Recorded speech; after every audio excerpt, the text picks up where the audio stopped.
Every year, car companies make promises, new models, new technology, new futures, but nobody talks about what disappears. 8 luxury SUVs, some cost more than $100,000. Some won awards, some had Ferrari engines, and every single one of them, you can never buy new again. This is not a list of failures. This is a graveyard of decisions. Number 1 will surprise you, but number 8, that one will stay with you. Car number 1, Acura ZDX. 2024. Acura enters the electric SUV market with $60,000 worth of confidence. Except none of it was theirs. Underneath that badge was a General Motors car. Cadillac bones. GM factory, GM platform. Acura just changed the logo and raised the price. Buyers felt it immediately. The soul was missing, and when you spend $60,000 on a luxury SUV, you feel when something has no soul. Acura was losing $30,000 on every single sale. Not profit, loss. Every single car. By 2026, gone. Twice born, twice buried. $60,000 for a car with someone else's soul. That is not luxury. That is an expensive mistake with a premium badge. At least Acura's mistake was quiet. The next one caught fire. Literally. Car number 2, Mercedes-Benz EQB. Mercedes-Benz had one job. Take their legendary name, take their engineering reputation, and build an electric SUV worthy of both. Instead, they built a costume. The EQB was not a real electric car. Mercedes took their regular petrol GLB, cut the floor, stuffed a battery inside, and called it the future. No frunk, raised floor, cramped cabin. The market was not fooled. Sales fell 36% in a single year. 8,000 units globally. For Mercedes, that is not a slowdown. That is a collapse. And then the car started catching fire. Batteries igniting while parked. While driving, thousands recalled. A luxury brand's worst nightmare. Playing out in parking lots across the world. By 2025, Mercedes did not just kill the EQB. They buried the entire EQ brand name with it. Every EQ model, every EQ badge, gone. Mercedes spent years building trust. The EQB spent 2 years burning it. Sometimes, the most expensive mistake is the one you make with your own name. The next brand spent $2 billion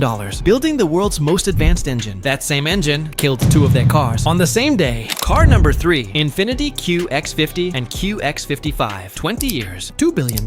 One engine. Infiniti called it the VC Turbo, the world's first variable compression engine. An engine that could literally think, changing its own settings while driving. Performance when you push it. Efficiency when you cruise. Magazines called it revolutionary, and Infiniti put it inside the QX50, their most important luxury SUV. For 1 year, it worked beautifully. Then the engine started dying on highways. No warning. Owners driving at full speed. Engine seized. Stopped. Dead. Thousands of complaints. Government investigation. Class action lawsuits. And in July 2025, Nissan recalled 443,000 vehicles. $2 billion. 20 years. Could not survive real roads. Behind the scenes, Nissan was already drowning. Legal battles. Financial losses. US tariffs forcing them to stop new orders entirely. So they made one decision. One press release, one date. Both the QX50 and QX55 discontinued together. Same day, same announcement. An entire SUV segment deleted in a single sentence. $2 billion to build the world's most advanced engine, and it destroyed the brand that made it. That is not bad luck. That is the most expensive lesson in automotive history. The next car was not killed by a bad engine. It was not killed by bad sales. It was killed deliberately because it was working too well. Car number 4, Cadillac XT6. This is the only car on this list that did not fail. No engine problems, no recall, no sales collapse. The Cadillac XT6 was doing exactly what a luxury SUV is supposed to do, so General Motors killed it. The XT6 had one feature buyers were obsessed with: Super Cruise, hands-free highway driving so advanced that even Mercedes and BMW could not match it. Owners paid thousands extra just to get it, but inside GM's boardroom, a different conversation was happening. They had a new electric car coming, the Cadillac XT6, and as long as the XT6 was sitting in showrooms, comfortable, capable, half the price, nobody was switching to electric. So GM took Super Cruise off the XT6, made it exclusive to the electric XT6 only, forcing loyal customers to go electric for technology they already loved. Then they discontinued the XT6 entirely, a perfectly working car, buried alive. And to protect the business strategy, GM did not kill the XT6 because it failed them. They killed it because they were afraid it would succeed. That is not a business decision. That is a betrayal. The next brand did not just kill one car. They killed every single car they made. And the internet had a lot to say about it. Car number 5, Jaguar F-Pace. Jaguar had one rule for 100 years. Build beautiful, build fast, build British. Then one day, they forgot all 3. 2016, Jaguar launches the F-Pace, their first ever SUV. World Car of the Year, 2017. Dealers cannot keep them in stock. For a brand always struggling financially, the F-Pace was not just a car. It was a lifeline. Then Jaguar killed it, along with every other car they made. The E-Pace, the I-Pace, everything gone. Showrooms empty, 100-year-old brand, reduced to zero overnight. And then came the rebrand. The world expected something worthy of the legendary leaping cat badge. Instead, an advertisement with no cars, just models in bizarre outfits. A pink futuristic world. 0 Zero automobiles. The internet erupted. Elon Musk posted 4 words. Do you sell cars? Then at Miami Art Week, Jaguar revealed their new concept, a brutalist pink block of metal with no rear window. The leaping cat logo gone. 100 years of British racing heritage, replaced by something nobody asked for. Jaguar did not reinvent themselves, they erased themselves. And the F-Pace deserved a far better ending than disappearing. During an identity crisis, the next brand knew exactly who they were. They just built their car on the wrong foundation. And it cost 3,000 families everything. Car number 6, Audi Q8 e-tron. When a car fails, companies quietly remove it from showrooms. Audi buried an entire factory with it. 2019, Audi's first luxury electric SUV, built in Brussels, Belgium. A factory running for 76 years. Generations of workers, generations of pride. But Audi made one fatal decision. They did not build a dedicated electric platform. They took their old petrol platform, modified it slightly, and forced a battery pack inside. The result? Too heavy, too compromised, 285 miles of range. While BMW iX was hitting 324 miles, while Rivian was touching 410 miles. For $80,000, 285 miles was not a luxury statement. It was an embarrassment. Sales crashed. The factory was bleeding money. Parent company Volkswagen was drowning in their own financial crisis. They even tried selling the factory to Chinese brand NIO. NIO walked away. So one night, 3,000 workers went home normally. Next morning, they received emails. Restructuring due to low demand. That was it. No notice, no transition, just locked gates. Workers hid the keys to finished cars on the factory floor. Refused to move until compensation was guaranteed. 3,000 people fighting for their futures because a boardroom built a luxury SUV on the wrong foundation. February 28, 2025. 76 years of history. Silent forever. $1.7 billion lost. $1.7 billion. 3,000 jobs. 76 years of history. All because someone cut corners on a platform. That is not a business failure. That is a human catastrophe. One car left. The most important one. A Ferrari engine. $100,000 price tag. And a death so quiet. Most people never got to say goodbye. Car number 7. Maserati Levante. Every car on this list died for a reason. But the Maserati Levante did not die because it was broken. It did not die because nobody wanted it. It died because the suits won. 2016. Maserati builds their first ever SUV in 100 years of history. Not just any SUV, an SUV with Ferrari V8 blood in its engine. 590 horsepower. 0 to 100 in 3.9 seconds. German brands build cars with algorithms. Perfect, calculated, efficient. Maserati built the Levante with something no algorithm can replicate. Passion. Yes, it had glitches. But when that V8 opened up, when that mechanical roar filled the cabin, nothing else on earth felt like it. Owners did not just drive this car, they felt it. Then Stellantis arrived. Spreadsheets replaced passion. Cost-cutting replaced craftsmanship. A brand with 100 years of Italian racing heritage, managed like a budget airline. At their worst, Maserati was not selling enough cars in 10 days to match. One Toyota dealership on a weekend. March 2024. The last Levante rolls off the floor in Turin, Italy. No ceremony, no farewell, just silence. The Ferrari-powered V8 era. Over forever. The Levante was the last proof that Maserati still had something to say, something to feel. Without it, I genuinely do not know what this brand stands for anymore. 8 luxury SUVs, 8 different deaths. Cars are no longer built with hearts. They are built with battery packs and boardroom decisions. But the Maserati Levante looked that world in the eye and said, an SUV can still have a soul. When that last engine went silent in March 2024, it was not just a car dying, it was the sound of an era ending. Italian passion. Mechanical soul, gone forever. And what replaced it? Silent, soulless, electric boxes. Because the one car that had a soul, we buried it with our own hands. Final citoyen. Which car on this list shocked you the most? Drop the number in the comments. 1 through 8. I read every single one. And if you think any of these cars deserve to survive, tell me why.